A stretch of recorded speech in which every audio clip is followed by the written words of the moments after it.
আমি এখন গাজীপুরের একটা ফ্যাক্টরির সামনে আছি।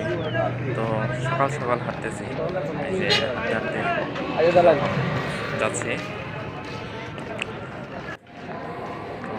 যাওয়ার পর হঠাৎ করে একটা ফ্যাক্টরির সামনে, গেটের সামনে যাই। তো গেটের চারপাশে দেখি দাঁড়িয়ে আছে। তো যারা দাঁড়িয়ে আছে তারা সবাই চাকরির জন্য আসছে একটা গার্মেন্টস ফ্যাক্টরিতে।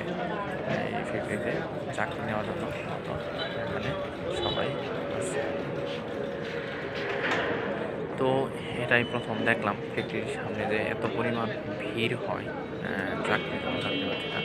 তবে ফ্যাক্টরি থেকে কোনো রেসপন্স নাই, সেটা অনেকক্ষণ দাঁড়িয়ে থাকলাম।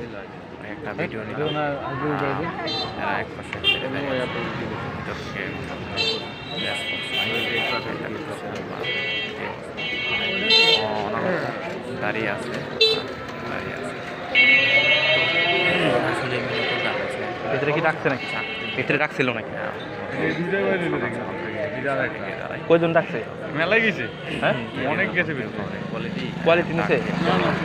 কোয়ালিটি রাখে নাই, সব অপারেটর রাখছে। যে যেটা বিষয় সেটার জন্য এগিয়ে যাই। তো এমনি আর কি কয়েকজন ভাইয়ের সাথে কথা বলেছি।